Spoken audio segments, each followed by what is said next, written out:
Good morning, everyone. Today is oh boy, April 6th, 2018. Boy, it's starting to get rough this morning. I had to get up extra early, so let me make that clear. Today is April 6th, 2018. I only wish it was 2008. There's some reasons why I said that. Some things have happened tonight that took me back to 2008. Uh, you know, I might as well start off with this. Sometimes, you study psychology and especially the dream aspect of it. I was very good friends with a very well-known psychiatrist. Sometimes I wonder if I weren't his. Well, I think for every psychiatrist, everybody they meet is probably a patient in one way or another. But this guy, his name was Jess Grosbeck, and he was the state psychiatrist for like 3 states over his career. And I think simultaneously, California, Utah, and Washington State. And at any rate, he actually knew Carl Jung. He was basically an understudy of Carl Jung. Knew him, like I say, personally. And of course, Carl Jung was very, very much into the esoteric type side of psychology, unlike Freud, who wanted to blame everything on the sex impulse, sex drive. Carl Jung was much more philosophical in his approach. And as a result of that, I learned some things about dreams and their meaning. And of course, a lot of people say, well, that's your brain, your processing, your life's events, or what you wish things would be, or somehow countering your bad things. There are all kinds of theories about it. But they also admitted, Carl Jung and Jess Grosbeck, that there is a good possibility that we actually do have spiritual travels. And what I mean by that is I'm not meaning necessarily you go somewhere like astral projection, but that in fact in that state you can have contact with long lost loved ones and other things like that, warnings, that kind of thing. They call sleep, the little death, and I wouldn't want to go quite that far, but it is obvious that when you're in that state and you're not being influenced by all the things right around you and your troubles here, they're still there in your subconscious, of course, but they're kind of put to the side, and as a result you're much more open to a lot of good things. So anyway, I had some interesting things happen last night, and so that's why I've been concentrated on 2008, and some of you who know about me will know what that is.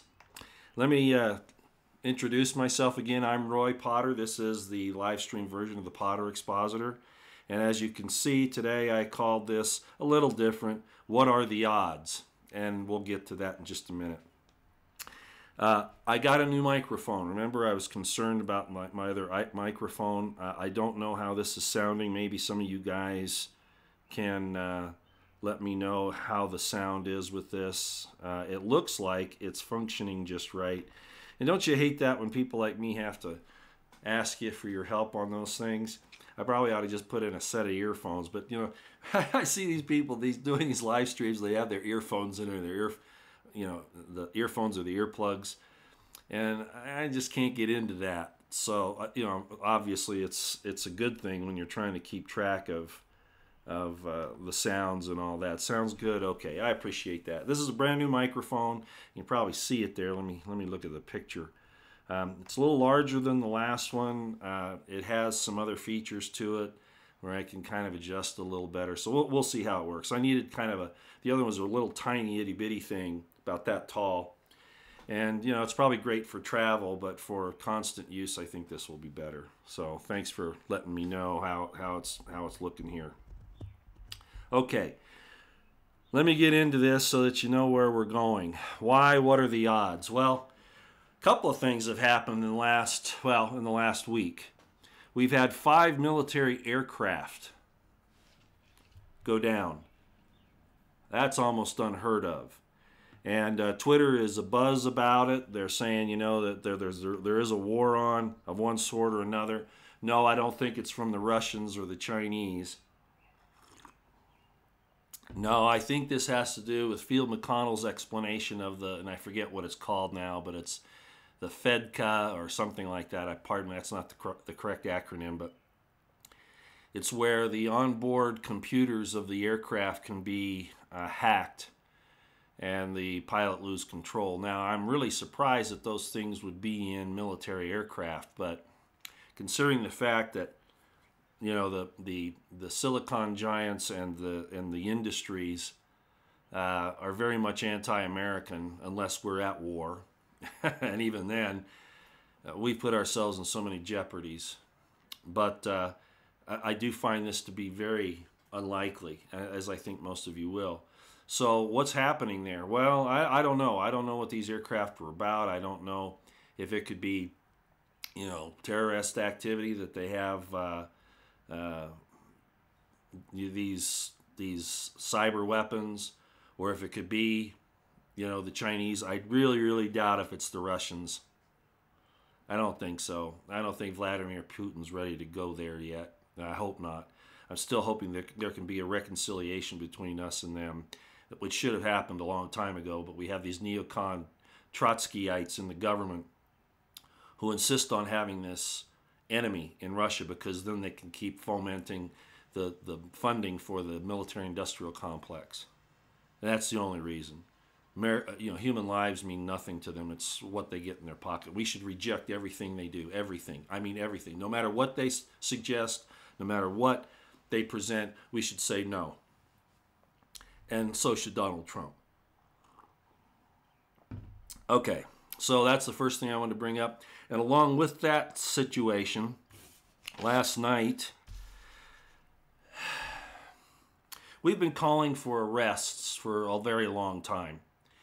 Now, I did see some information yesterday. The arrest of the people on these 18 or 25,000 something like indictments now, which we hope are the bad guys in the government, etc., pedophiles in Hollywood, etc.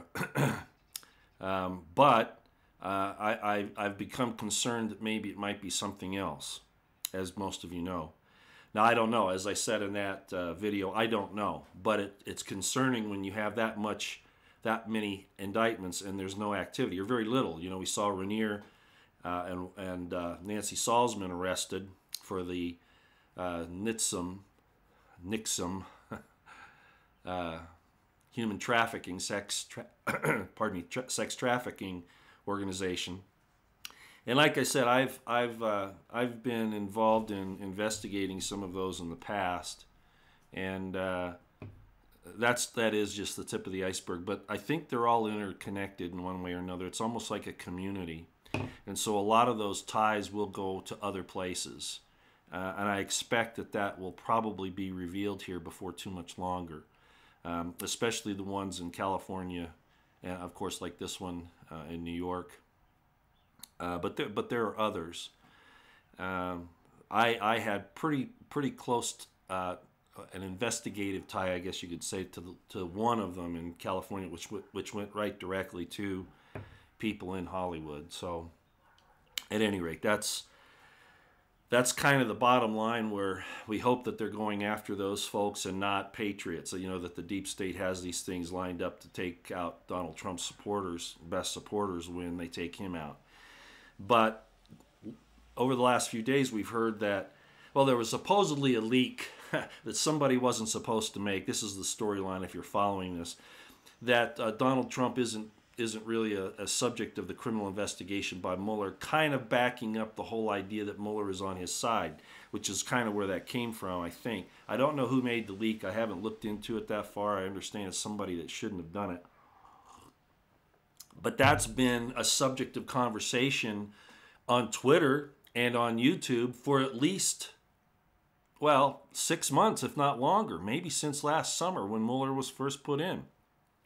I don't see how that hypothesis, that theory, has been roaming around for a long time. So for it to be revealed to the mainstream media, big deal. You know, as far as I can tell, I don't see where that does anything at all, actually. And as a matter of fact, if Mueller was after the Democrats in reality, and somebody made this leak that he's really after Donald Trump, as I said once before, you would think that the deep state, the Democrats, etc., would know that, and they'd be hollering like crazy at Mueller. So, you know, I just, that they would out this, these things just aren't making any sense. So, at any rate, David Seaman, I think most of you know who he is. He's been a YouTube commentator, investigative reporter for a long time. Highly respected in some circles, utterly disdained in others. You wonder where I stand on that? I don't know David Seaman that well. I've very rarely actually watched his information, but he has a YouTube and Twitter, I think it's on YouTube, a YouTube deal called Fulcrum. And I know that's where I first noticed this last night, that he says that the arrests have started, that he actually saw one of the indictments, and that all these people are going down. Well, all I can say to that is yay, right? If it's really true. It's supposed to be starting right now. Donald Trump has heard us, I guess supposedly this outing of him not being a member of or a subject of the criminal investigation forced him to move the timetable up 2 months. I really don't understand that.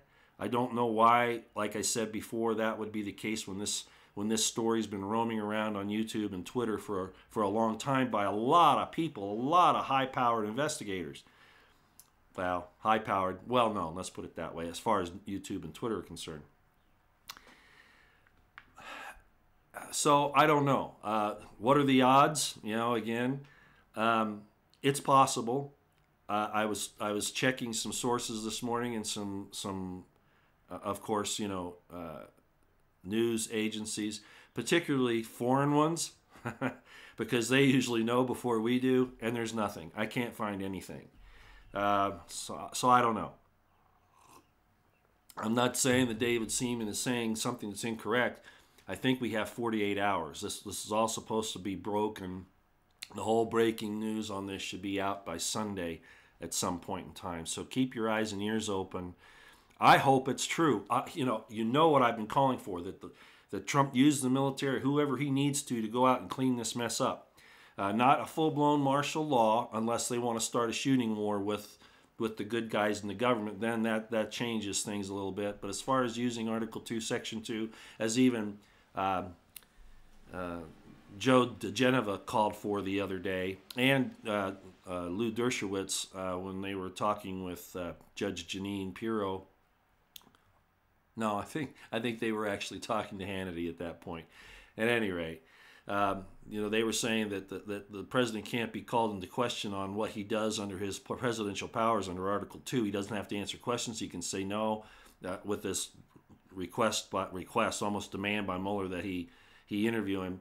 And both of those guys are saying, even if he does end up going to the interview, all he has to do is say, I'm invoking Article 2, Section 2. I don't have to tell you a thing. I don't have to explain myself to you. Boy, I like that. But regardless, in there also is the thing about the militia. Under the president, not these guys that roam around thinking they're paramilitary, off the side. I'm not saying that's a bad thing. I'm just saying we need a little more expert, competent authority cover than that under the present situation.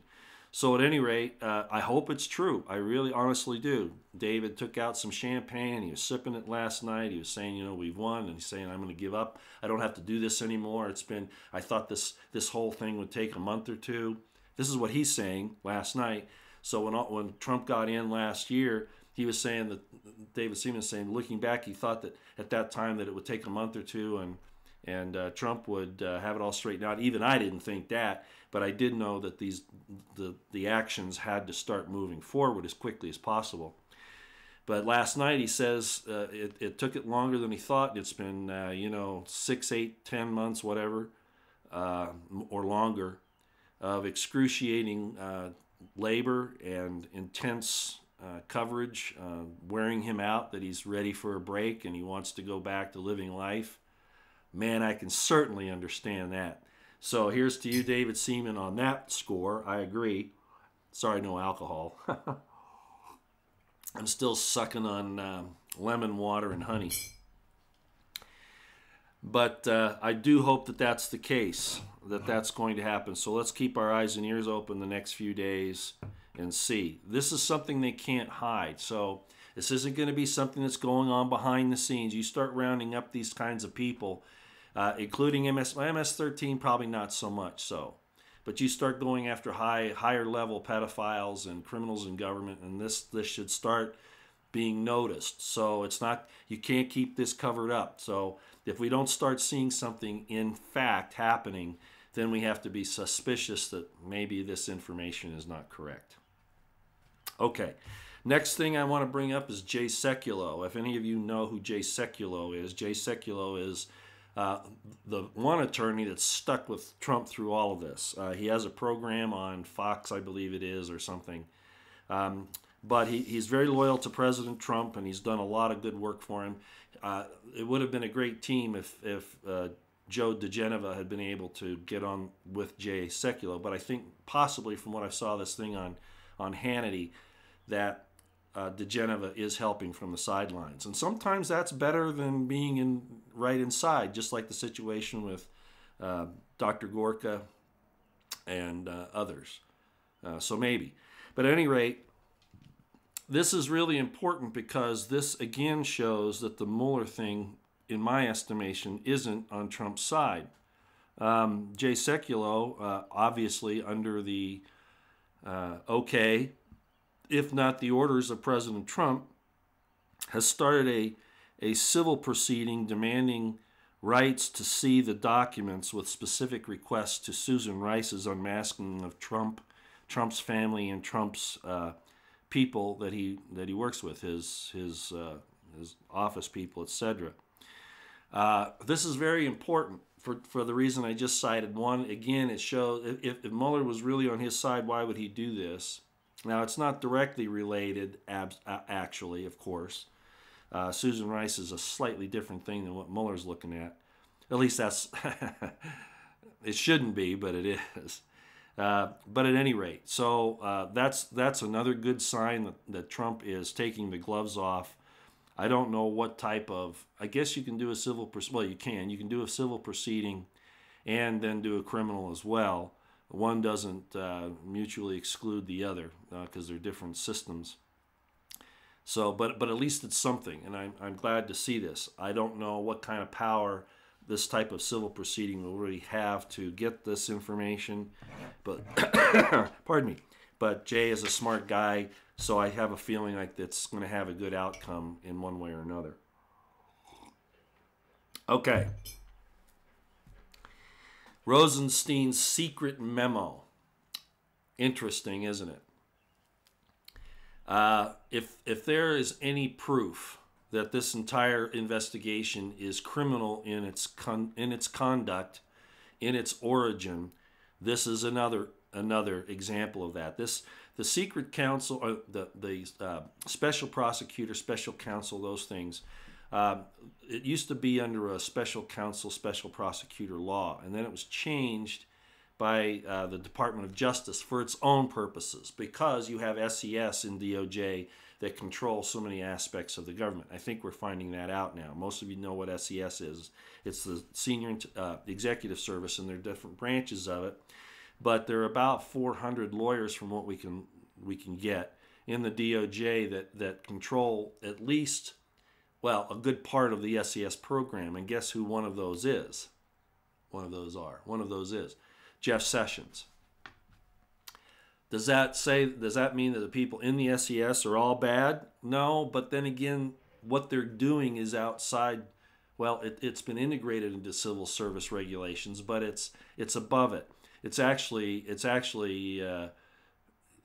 detrimental to our system. The whole SES deal is detrimental to our system. And if you don't believe that, all you got to do is look at who started it. It was Jimmy Carter, first of all, under the auspices, under the assistance, under the suggestion of Christine Marcy, who Field McConnell, that's his sister, back in the 70s, all to have this controlling mechanism over the bureaucracies of the federal government, so that if you get a president elected like President Trump, these people aren't trying to expedite processes other than the New World Order deep states agenda.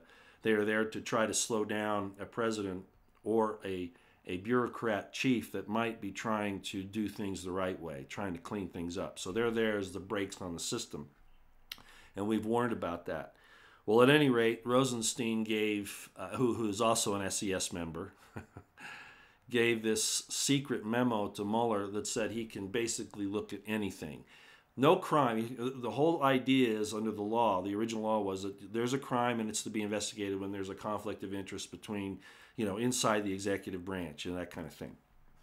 Well, unfortunately, the DOJ changed that, and it was done under, I think it was actually done under Bush, but it was certainly no later than Obama, who then gave almost total autonomy to the SES, where they don't answer to anybody, which is why they'll say, no, we don't have to provide that information, we're outside your purview, all this kind of nonsense.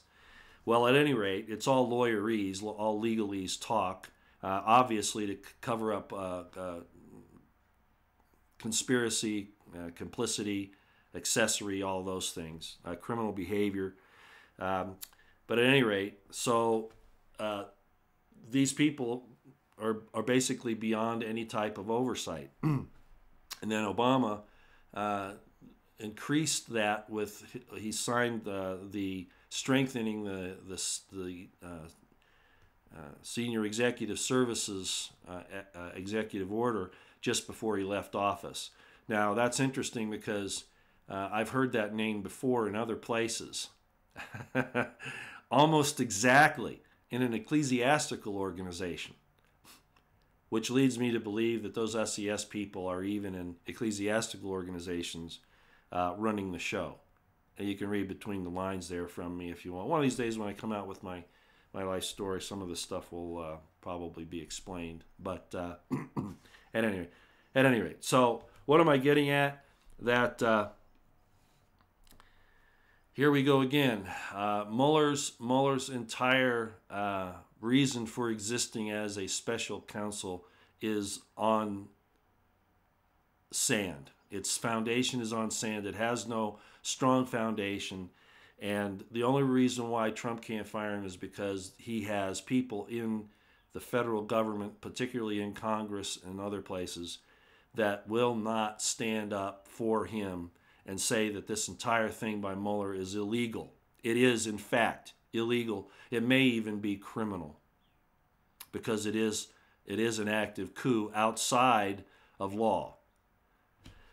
So it's a tricky situation. I hold Ryan, McConnell, everybody in the Congress, you'd expect this from the Democrats, even though they should stand up for the Constitution because they swore an oath to do so, but of course we know they cross their fingers behind their back. All these Republicans that have not stood behind Trump need to be thrown out with the bathwater. Everything. There are very few in there that need to leave. I'd say there are probably 25, 30 tops that should be kept in there. And even they're probably compromised in one way or another. But this is ridiculous. So Trump is definitely being handled by these people in an inappropriate, illegal, possibly criminal manner. And I do believe that the coup is, treason is a funny thing because you have to aid and abet the enemy kind of thing. Pardon me. So it's more on the lines of sedition, but regardless, these people need to have the book thrown at them, and I still do not believe that Mueller is secretly behind Trump because all this other stuff doesn't make any sense if it was. Okay, still on the SES, we verified that John Huber, the special, or the appointed by Sessions to look into DOJ and FBI wrongdoing, is in fact SES. He is. And as I said, I've worked with John Huber in the past. Don't consider him a bad guy, but he's not a heavy hitter. His biggest case to date was a firearms deal with a shooter that went into Trolley Square in Salt Lake City, Utah, and shot the place up and killed a few, wounded some people. So I've seen some YouTubers go on to some of these different government documents, and they're different when you see what I call a billet, because that's the military term, but a slot, a position, whatever. They'll have these different codes for what they are, and if they're SES, it'll say it, but not always, because you can be SES and still be a presidential appointee. So just because it says PAS, meaning presidential appointee, like Sessions, and it doesn't say SES, doesn't mean he isn't. Okay? He could. They don't have to put down that the guy's SES, especially in a situation like that. So to say that says that he's not SES isn't correct. You got to actually go look at the plum list. So at any rate, I wanted to bring that up. So John Huber, as I said, is still suspect in what he's really doing here. I suspect that it's, again, I can't help it, despite what David Seaman has said and a lot of other people. I just can't see this being something good to have John Huber in this. He really isn't outside the DC swamp, not if he's SES. No, he's entrenched in it and making sure that Washington politics are carried to Utah, etc. That's the real thing. Okay, so he's not outside that DC swamp and more trustworthy. No, that's not true. And I'm not attacking his personality. I'm attacking the position. What he actually ends up doing, I don't know. I hope he doesn't disappoint me, but so far it looks like he is. So I'll just leave it at that. SES controls about 75 agencies. It's why we had the problem at Bundy Ranch. That was a debacle. I don't know, most of you weren't there.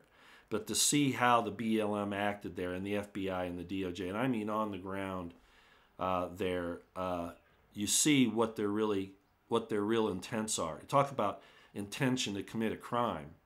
They showed all of that, and they thought that they were above the law. They say they're above the law because they're feds. If anything, they should be holding faster to the law, be an example. But of course, we know how that actually turns out in reality.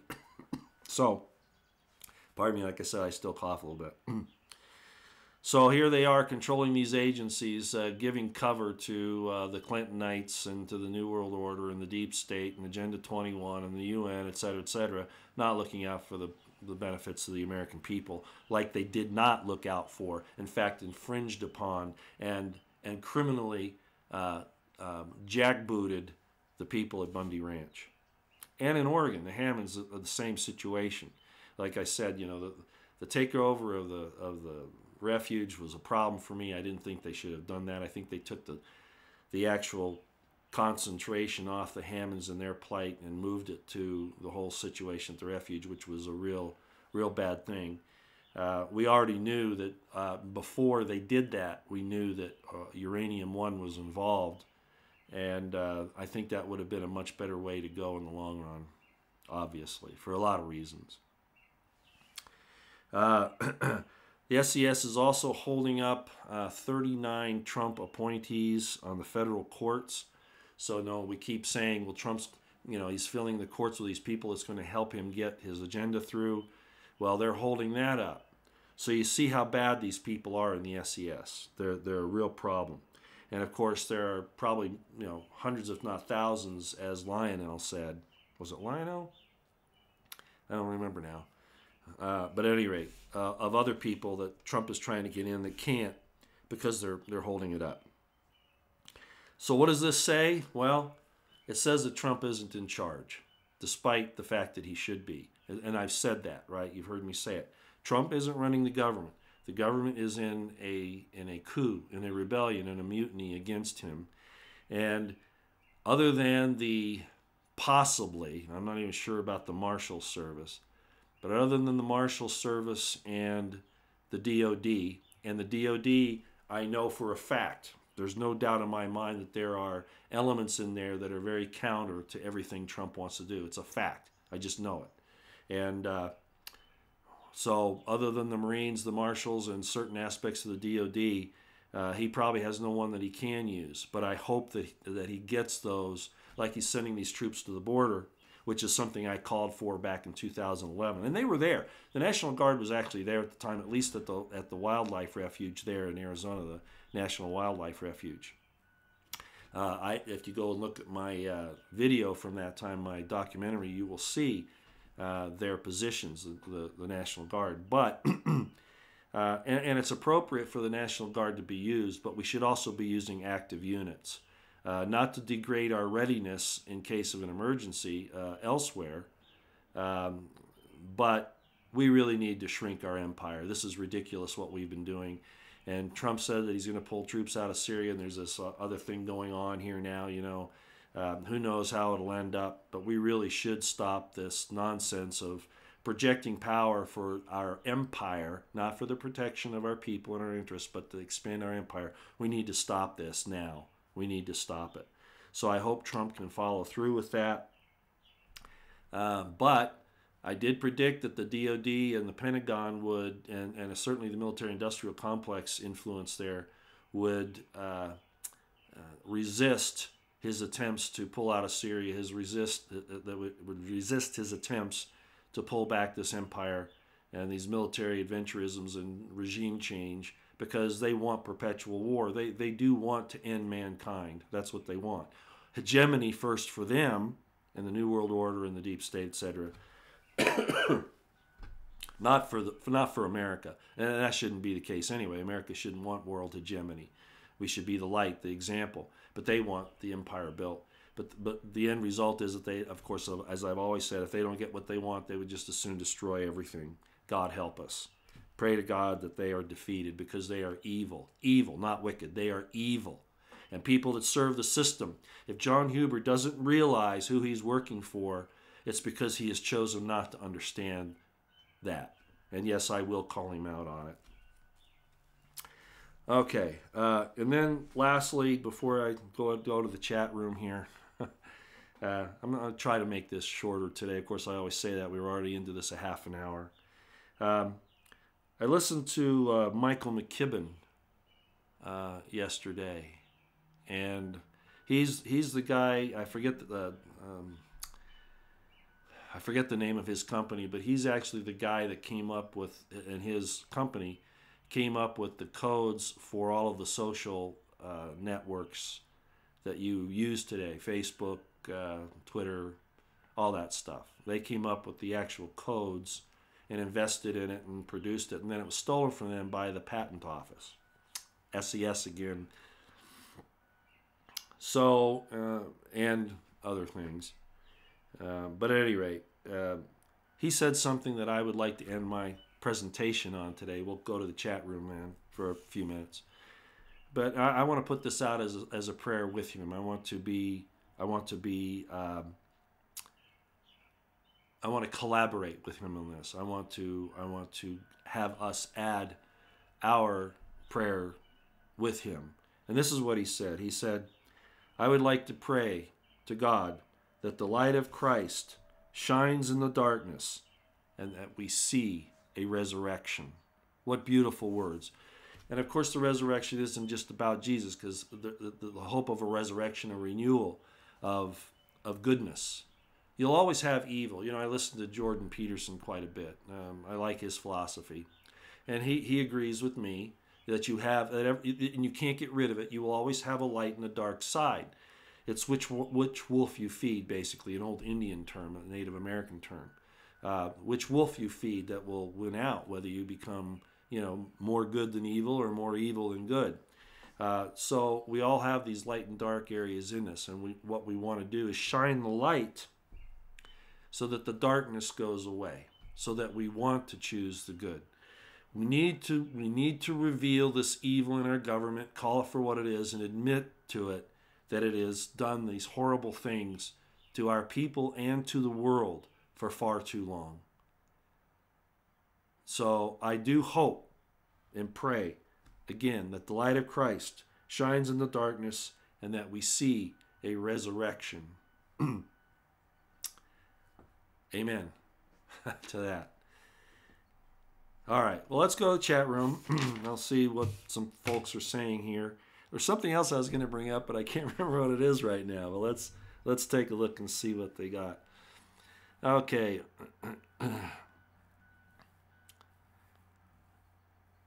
A lot of people saying amen, so thank you very much. We must restore common law. I agree. The Constitution was actually built upon common law, and the entire court system, the judicial, was actually to help run, to guarantee all that. But it's been just, yeah, it's been degraded and corrupted. Okay, I'd agree with this. Trump needs to tell Americans the truth of being in a state of ongoing martial law. Yeah, I'd agree with that, and especially now he needs to explain this national emergency that we're under. But that does give him some really good powers if the DOD is actually behind him. And again, I'm not certain of that. I am not guaranteeing that 100%. I don't know what the percentage is, but there's some problems there, obviously. So we'll just have to keep an eye on it.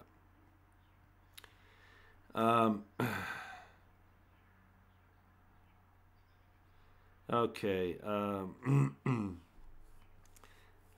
I'm going to avoid the Q stuff today. I think you know where I stand on that. And just because there's good information in there from time to time, I'm still not saying that exonerates my concerns about it. So I really don't deal with it. Okay, so I'm not even going to touch that.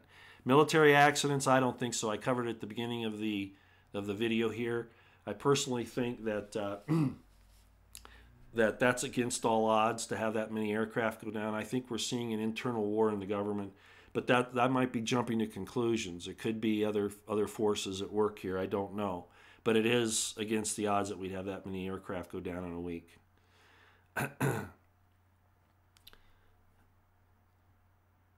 Okay.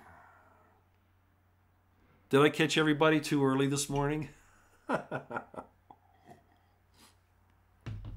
I'm hoping, I'm getting some indications that this is probably my last day of fighting this cold. I think it's starting to break up really, really good. So I apologize for that. Lemon Drop, what law did he violate? Pot is legal. Oh, you're talking to Lemon Drop, I see. All right. Yeah, well, no, wait a minute. Truthful, at least Trump is going after those darn Ruskies. Oh, he's laughing. Yeah. Yeah, I agree. That's the big show. Yeah, go after the Ruskies. Yeah, they're to blame for everything. They're the boogeyman in the closet that your parents told you about to keep you from going in the closet to pee at night. Yeah. Yeah, Field McConnell said that SES is dealt with. Yeah, I agree. He has said that.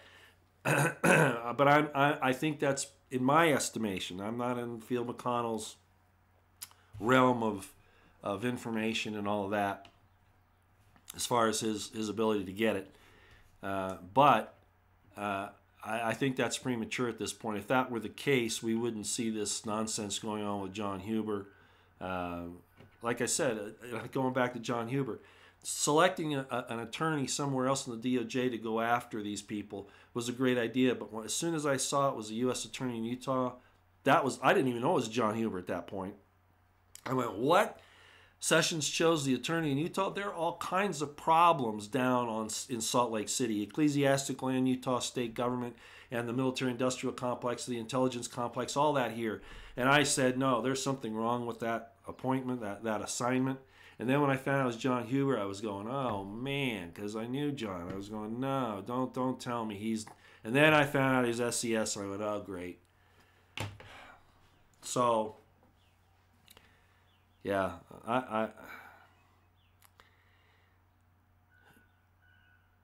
okay, let's see here. By the way, how's this mic? What do you guys think? This is my first time using it. It seems to be working pretty well. Maybe you could tell me if you're still feeling like it's worthwhile.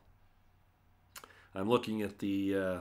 I'm hoping it's not over-modulating. That's the one thing I don't like. I tried to make the settings so that it wouldn't do that. Thumbs up, good. Okay, well, that makes me happy. Thank you so much. Thank you. Wonderful. JT Waterman, your mic is working wonderful. Thank you. So the investment was worth it. That makes me happy. Thank you so much. I'm thinking about this mic, unlike the other one, has that connection on the bottom, where you can use a boom. I don't know if I need that, but I know you guys don't like me hitting the desk. I do that a lot. That's one of my idiosyncrasies. When I'm making points, I've always done that. Even in school, teachers, I used to drive the teachers nuts. But at any rate, so I'm thinking about getting a boom, and I can actually attach this mic to that. But it's kind of weird having to me anyway, it's kind of weird having a microphone in the frame. So I don't know. We'll see how that works. Roy, the mic is better than the other one. Thank you, Denise. I appreciate that. Denise James, thank you so much. I'm not a financial guy. A lot of people are asking about the financial reset, going back to the gold standard, all that. I'm really not a financial guy. That's one of my weak areas, and I just don't know how that's going to go or if it will happen at all. They're pushing for all digital, of course, because that's how you control people. That's how you make sure that you can steal money when you want to, when you're the big banks and the New World Order and all that. So I don't know. I'm not going to try. If you want financial information, really, there are a lot better people out there to go to for that. I won't even name any because sometimes I wonder about them too, because a lot of their predictions haven't come true.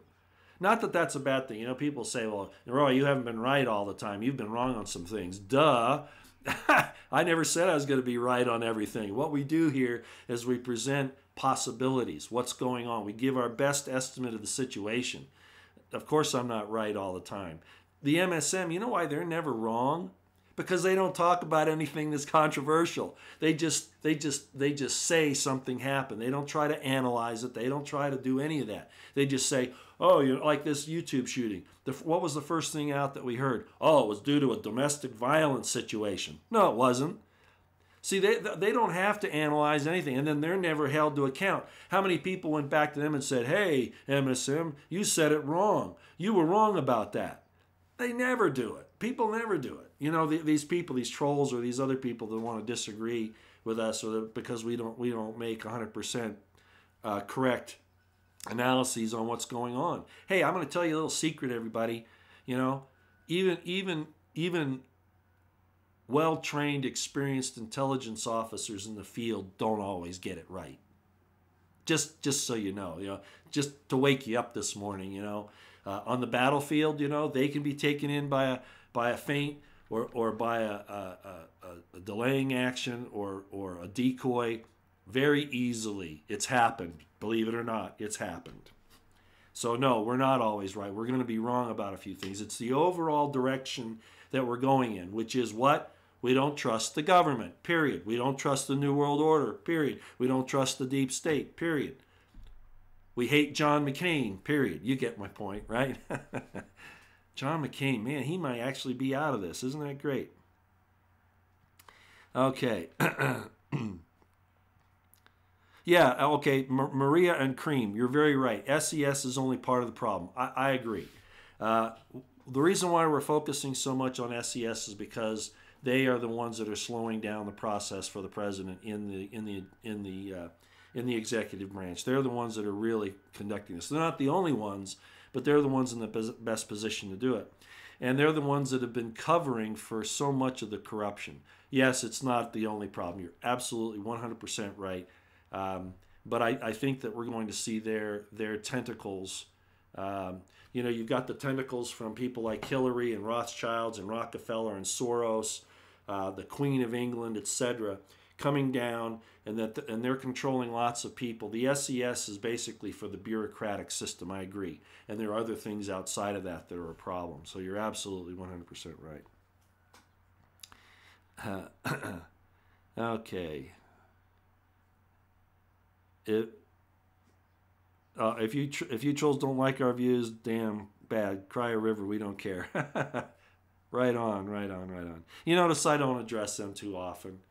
A lot of you know who Barry White is, and Barry's been along in my channel here for I don't know, years, and he wasn't really so counter initially. Is he on here today, by the way? Because somebody asked me to ban him the other day. I said, nah, he's kind of like an old fixture in the house, kind of like an antique. Yeah, it's kind of worn out. Yeah, you wouldn't want to sit on it. If it's a chair, you know, it might break. But it's just kind of, you know, it's been there. So, you know, it's just kind of like furniture. You don't want to get rid of it. So Barry, you know, if you're here, I hope you understand what I'm saying. Okay. Okay, a lot of stuff. You guys are talking about all kinds of things.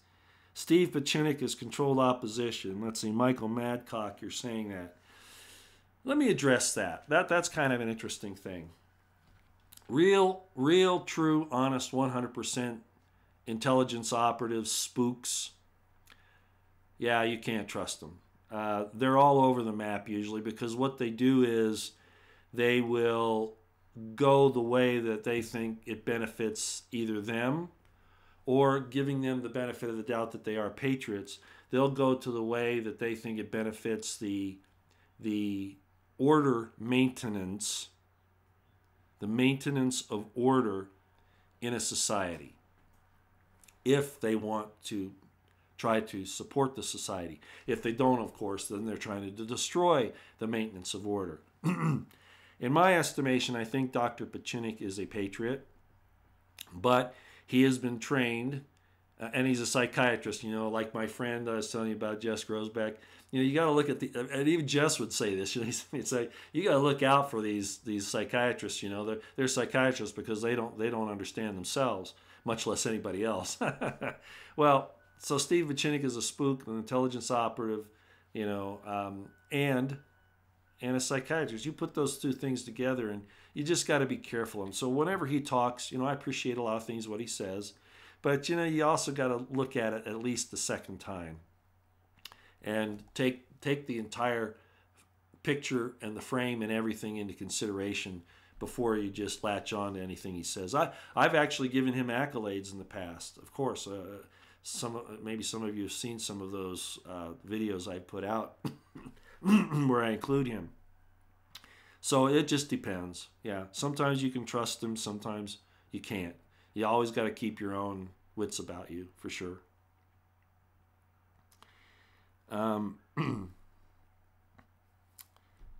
Okay, you guys are talking about things here in the chat room I don't quite get because I'm not paying attention.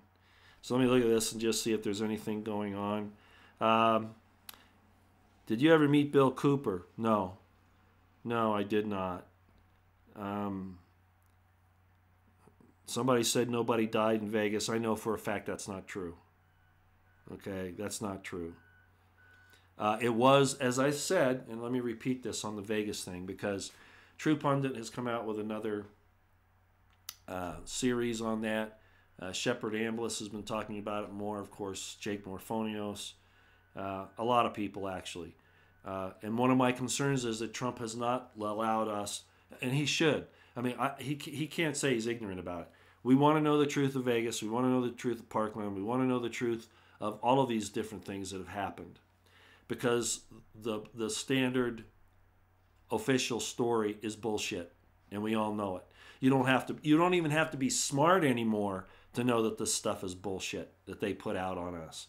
So it's an insult to our intelligence and to the constitutional republic for Trump not to get this stuff out to us about the truth. But at any rate, I digress. The fact of the matter is that you know, if you go and you listen to those investigators, they will tell you about the Vegas situation. And so there was, at that time, as I've explained, there were drills going on. There were, absolutely. But the real shooting took place as well. They put those two things together. It's part to cause confusion. It's part to cause you know, the fog of war.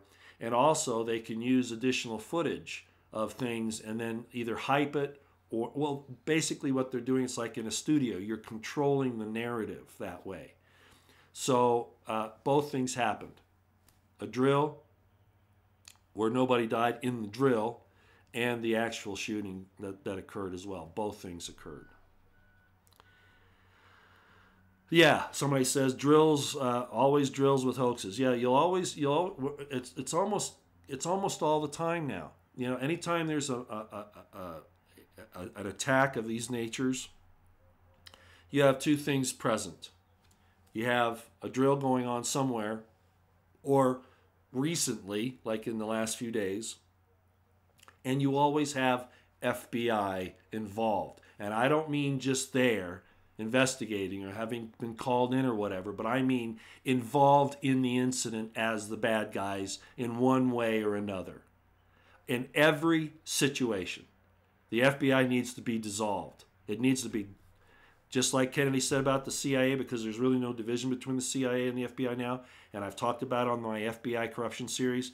They need to be busted in 1,000 pieces, just like by Trump, just like Kennedy said they needed to be. They've outlived their usefulness. They are a law unto themselves. They are the tools of the tyrants. Okay.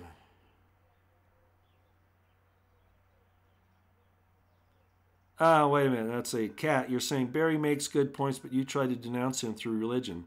If you're talking to me, no, I would never denounce somebody through their religion. What I'm saying is that, you know, people wanted me to block him, and I said, no, I'm not going to do that. Then I explained that, you know, we have some differences in opinion on religion. He's a Jehovah's Witness. I used to be, and if anything, Barry will denounce me because that's what the witnesses do. When you were a Jehovah's Witness and you leave, you're considered persona non grata, anathema, that's a Catholic term, as I said the other day. Excommunicated, that's a like term. The real thing is that you're going to be annihilated. You're just going to cease to exist. So no, I haven't denounced Barry. I'm just telling you what the Jehovah's Witnesses believe. Yeah, the FBI sees the American people as enemies. Absolutely, 100%. Yes, that's true. Again, I'm not one of these guys that says, oh, you know, there are good agents in the FBI. If there are, they need to come forward and start singing like birds right now. Right now. And if they don't, I don't care about their career. You know, people make justifications for them, say, oh, their families will be killed. They'll be killed. Oh, they'll lose their jobs. Hey, they took the oath. And if it doesn't mean anything, they should be let go, fired, whatever for that. If the people that are not coming forward to telling the truth, you know, if they don't come forward, either, and I'm not saying they have to do it publicly, they could do it around the side. Yeah, they could get in trouble that way too. But the point is they need to spill the beans. They need to spill their guts. And if they don't, then they're, in my estimation, they're accessories to these crimes. End. Okay, this is good. Kat, Roy, I love you, buddy, but you come off as a Christian, defend the demons. Well, no, wait a minute. No, I don't defend demons. No, I don't. What I do is that people who have different understandings, as I've said in several videos now, God deals with us in our capacity. He doesn't overload us. Not everybody's at the same point in their progression, their spiritual progression. Jesus Christ is a principle to me more than a personality. I hope you understand that. Even Jesus said, right? When they called him good, they said, no one's good but the Father. So my take on it is that God will work, if a person is honest, if you think that you have the right spiritual insight to things, the truth, then you have to understand that you're insisting that others follow your take on that truth is unfair to them. You can make them aware of it, but to demand that they follow you is force. By fear. It's a type of robbery. I'm going to quote another scripture to you. And Jesus, finding himself in the form of God, thought it not robbery to make himself equal to God. You ever read that scripture? You see, if you try to force somebody under fear, it's a robbery, even to accept your dogma, even if you're right. But if you believe God is going to help those who have a good heart and mind, he's going to lead them to the place that they need to be at the time they need to be there. And for you to say otherwise, you're the one that doubts the power of God. So don't do that. If you believe your religion, I'm going to call it religion, your spiritual system, live it. Be the example of it. And then if it's true, okay, and other people see it, they'll want to emulate that. And then you're doing this, then you are the Spirit of Christ. I could go into a lot deeper than that, but I think that probably explains it. So it's not protecting the demons. Demons are a very specific group. People can be demonic, no doubt, no doubt. But I think you're being demonic when you want to force somebody to follow your dogma. Okay, that's demonic behavior. And an agnostic isn't a demon. Frankly, it's a very honest position to take. They're not saying there is a God. They're not saying there isn't. They're saying, I don't know. That's what agnostic means. It means no knowledge. Okay, it's an honest position to take. And some of the best Christians I've ever met in their behavior, the way people behave, were agnostics. So God will judge them by their hearts and their minds. You can have the law of God written on you and not know God exists. You can be a good person. And people say, no, you have to accept Jesus Christ as your Lord and Savior. You have to have his heart and mind in you, is what that's referring to. See, you don't understand ancient way of euphemisms and talking. And then you try to put it into English and force your present day poor language and understandings onto the ancients. And you're doing it all wrong. Isaiah said, the ancient, he is the head. And the prophet that telleth lies, he is the tail. He got me into a sermon here again. Stop judging people. If you think you got it right, live your life and be the example. But the moment you try to force your ideas on somebody else using force and fear, that they're going to go to hell or that they're, whatever, because they think differently than you, you are taking the position of Satan, not Jesus Christ. Think about it. Okay, yeah, the Pope came by and said hell doesn't exist.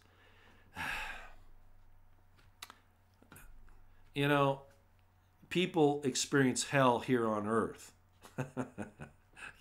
How he can say hell doesn't exist, I don't know. Now, I do agree that, I don't know if you know how our present concept of hell came together. Of course, there's the lake of fire, which is, actually it's beyond hell. The lake of fire is where if you've received a sure knowledge of God and rejected him, you can be dissolved because you've denied the source of your own existence, right? And you fought against it. And the scriptures seem to indicate that individuals who have done that will lose their individuality, their identity. They'll be put back into the what the Eastern religions, they call that. Now I've forgotten what they call it, but anyway, where you go back into the soups. The soup is not heaven.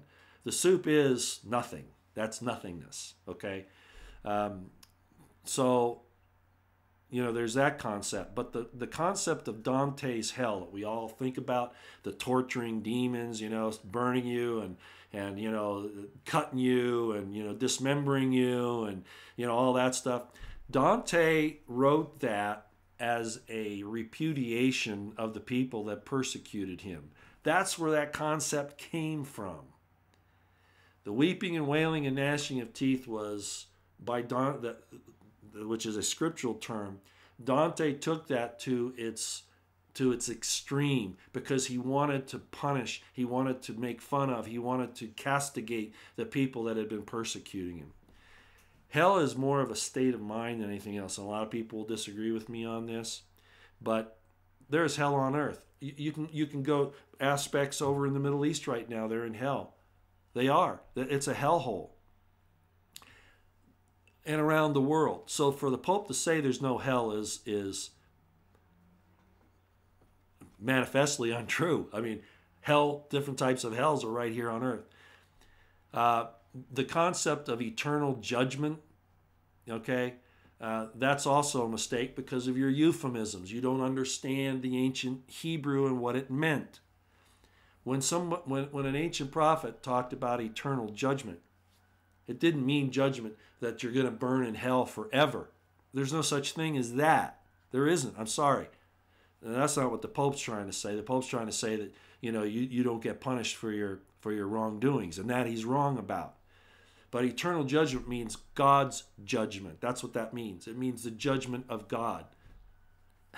So, there, yeah, and there is a hell. There is a place. There's no doubt there's a place in the afterlife where if you've done horrible things here, you go, and those things are played over and over and over and over and over again to you until you suffer like the people that you made to suffer suffered. Yes, absolutely. You've heard about, your whole life goes before you. Yes, absolutely that happens because it's necessary. Do unto others as you would have them do unto you. Real simple. So your hell that you're going to experience over there, if you've been a bad person, okay, short of murder, but even murder they say, but I don't want to get into that argument here. But what it is that you will suffer as you made them suffer. Why? Because you will see clearly what you did to them, and in that state where your soul is in that state, where. Well, anyway, you will receive those punishments, those rewards, I call it, for your bad behavior. You will feel the pain you put the others through. That's hell. That is hell.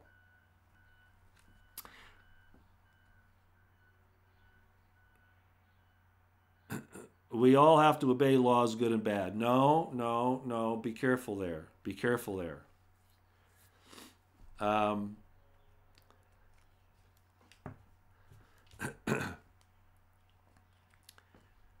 If we obey bad laws, then we can justify things like the Nazis did in just following orders.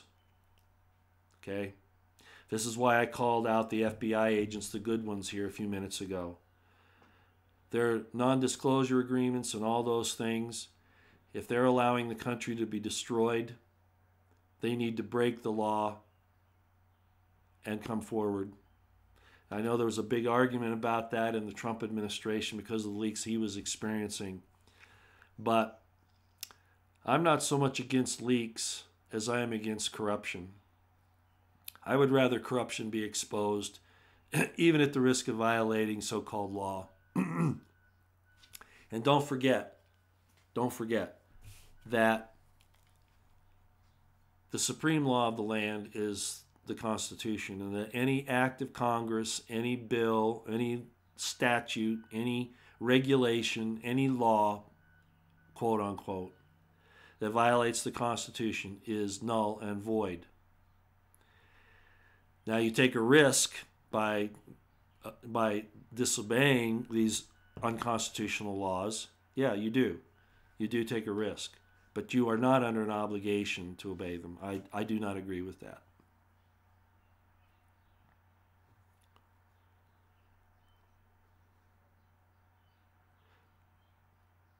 Okay.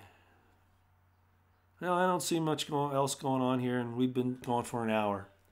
And I promised one of my friends that I'd try to shorten these down a little bit. So thanks for coming today. Yeah, obey God over man. I agree with that 100%, Lemon Drop. Thank you for saying it.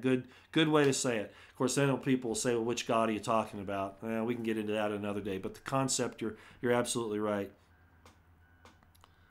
Roy, we all need to be intel officers and just listen and report. Don't ever stop. I agree. Lieutenant Colonel, how about what General Kelly said? No, I'm not sure I know what you mean. What General Kelly said.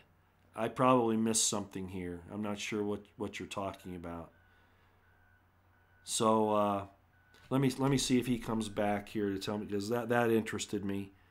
I'm not sure I know what you're talking about. I may know about it, but I'm not sure. Lizard King, how about what General Kelly said?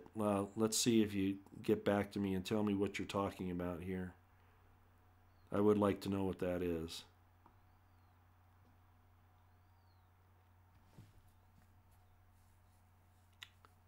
Sorry to make you type again, Lizard King, but that's I think that's important.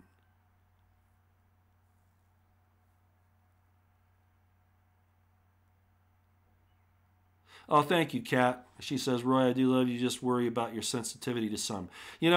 I listened to Jordan Peterson. Okay, Lizard King, irrepressible lunatics.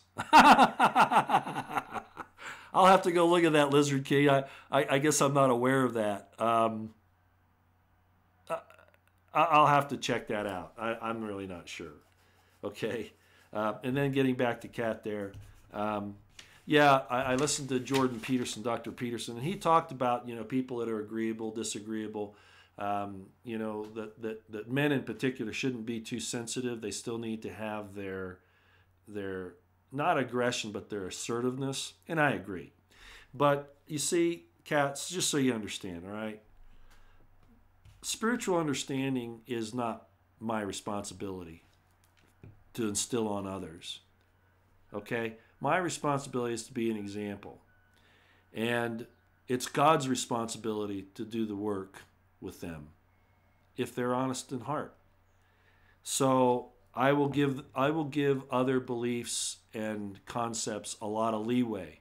I look at the fruits that they bear. That is what's important. Remember, faith, hope, and charity.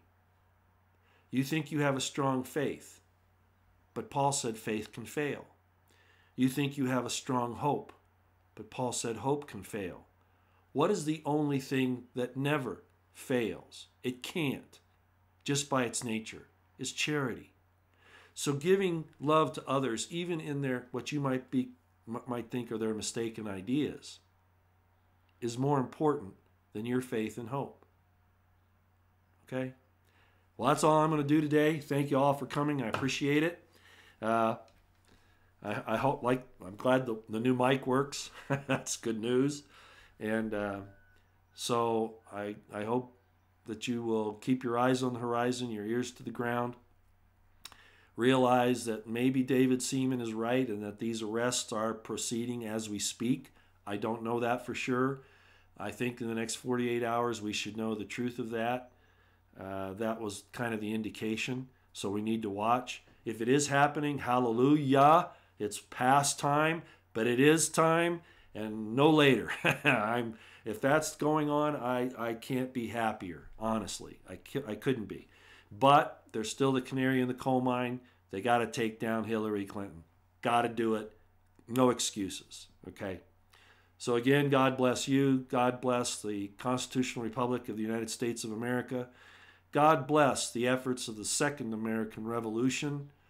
And God bless President Donald Trump and all of his righteous endeavors. And may the Spirit of God distill upon him the gift, the spirit of discernment and courage. Thanks, ladies and gentlemen. We'll see you later. I hope you have a great weekend. You might hear from me over the weekend, but don't bet on it. It won't be in this environment. That I can tell you, okay? All right. Y'all take care. Thanks a bunch.